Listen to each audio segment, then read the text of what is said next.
সামনে তো রথযাত্রা চলে এসছে। রথযাত্রা উপলক্ষে খাজা তো খেতে খুব মন চায়, তবে বাড়িতে বানানো খুব কঠিন লাগে। তো আজকে তোমাদেরকে দেখাবো খুব সহজভাবে মিষ্টি খাজা পুরো অন্যরকম নিয়মে করব।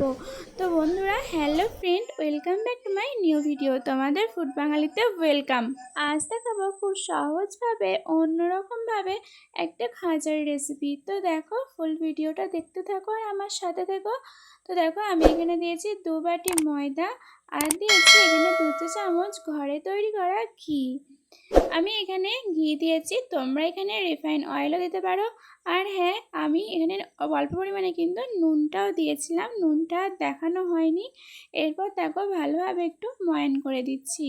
আর বন্ধুরা, তোমাদেরকে আরেকটা কথা বলে রাখি, আমি যেভাবে করছি সেভাবে যদি তোমাদের ভালো লাগে সেভাবে করতে পারো।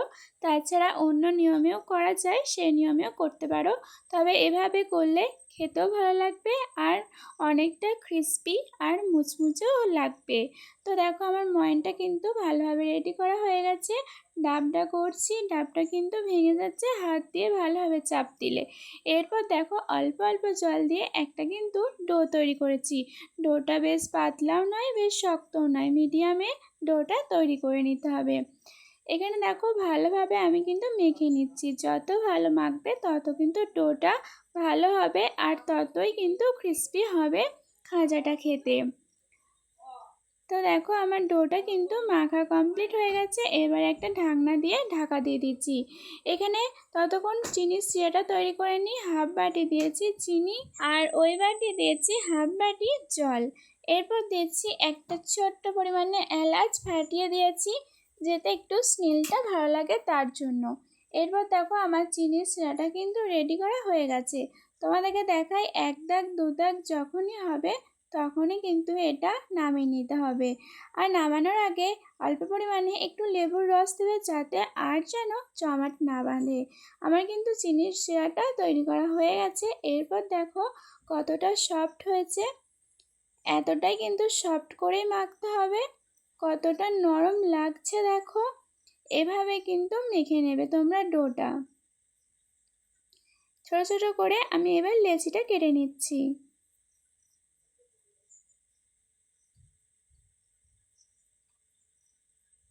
মিডিয়াম সাইজের একটা লই করে নিয়েছি। ওপর থেকে বেশ কিছুটা ময়দা ছড়িয়ে একটা রুটির মতন বা লুচির মতন তোমরা বেলে নেবে। তোমরা ভালোভাবে দেখো আমি এটা কিভাবে তৈরি করছি। তোমরা এভাবে করবে, দেখো তোমাদেরও খুব সুন্দর হবে জিনিসটা খেতে আর করতেও ইজি একটা ব্যাপার। দেখো, পাতলা করেছি, একেবারে মোটাও না আর খুব পাতলাও না। এরপর ওপর থেকে আরেকটু ময়দা ছড়িয়ে দিলাম। এরপর সরু সরু লেয়ার করে কিন্তু কাটতে হবে এটা। বেশি মোটা মোটা লেয়ার করে কাটলে কিন্তু খাজাটা দেখতেও ভালো লাগবে না আর খেতেও ভালো লাগবে না। তার জন্য সরু সরু করে লেয়ার করে কাটতে হবে।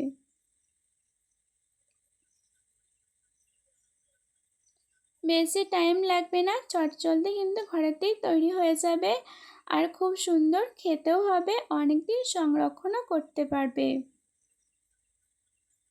একেবারে সরু সরু লেয়ার করে কাটছি দেখো আমি। এরপর গুটিয়ে নিচ্ছি।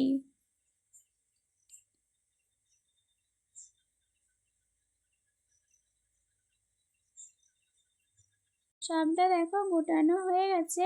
এরপর রোলের মতন তৈরি করে নিতে হবে। এভাবে প্যাঁচ খাওয়াবে, দেখবে আপনি আপনি প্যাঁচ খেয়ে যাচ্ছে। প্যাঁচ খেয়ে তৈরি করতে হবে এই জিনিসটা। একদম ভয় খাওয়ার কিচ্ছু নেই, এটা ঠিক হয়ে যাবে। আস্তে আস্তে করবে, এভাবে প্যাঁচ খেয়ে একটু গোলের মতন তৈরি করে নেবে। তাহলেই দেখবে একটা খুব সুন্দর একটা ডিজাইন চলে আসছে। ওপর থেকে আরেকবার চাকতি বেলার সাহায্যে বিলে নেবে। তাহলেই কিন্তু একটা খাজা রেডি। একটা আমি অন্য রকমের খাজা তৈরি করলাম। তোমরা এভাবে করে দেখো, দেখতেও ভালো লাগবে, খেতেও কিন্তু অনেক সুন্দর লাগবে।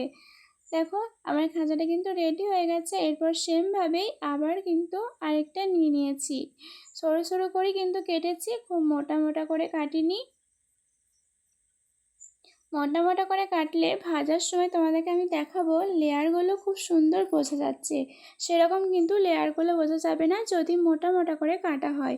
এইরকম পাতলা পাতলা সরু সরু করে কাটলে তবেই কিন্তু লেয়ারগুলো ভালোভাবে বোঝা যাবে। দেখে নাও ভালোভাবে আমি কীরকমভাবে মুচড়াচ্ছি। ভালোভাবে দেখে তোমরাও ঘরেতে ট্রাই করে দেখবে।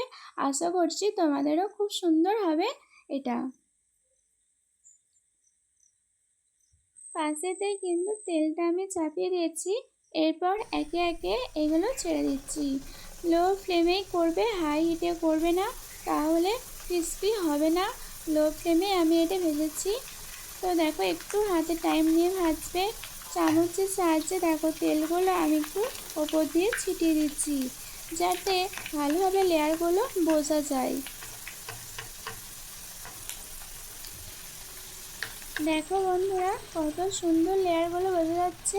তোমাদেরকে আমি একটু আগেই বললাম যে যত পাতলা পাতলা করে কাটবে ততই কিন্তু লেয়ারগুলো খুব সুন্দর বোঝা যাবে।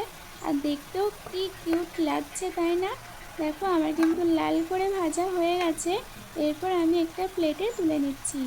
এটা কিন্তু ঠান্ডা করেই তবে চিনির রসে ডোবাবে। চিনির রসে এবার আমি ডুবিয়ে দিচ্ছি। এপিট ওপিট ভালোভাবে ডুবিয়ে নিতে হবে, তবেই রসটা ঢুকবে ভালোভাবে।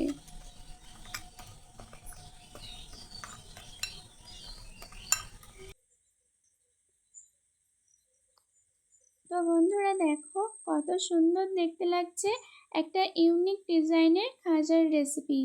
দেখতে যেরকম সুন্দর লাগছে খেতেও কিন্তু অতটাই সুন্দর হয়েছিল। তো বন্ধুরা তোমাদের ভিডিওটা কেমন লাগলো অবশ্যই জানিও। ভালো লাগলে লাইক কমেন্ট শেয়ার সাবস্ক্রাইব করে আমার পাশে থাকবে। নতুন কোনো বন্ধু আমার ভিডিও দেখে থাকলে সাবস্ক্রাইব করে আমার পাশে থেকো। আর নতুন একটা বন্ধু হয়ে যাও, তোমাদের পাশেও আমি আছি। তো আজকের ভিডিওটা এই পর্যন্তই। সবাই ভালো থেকো, সুস্থ থেকো। আজকেকার মতন টাটা।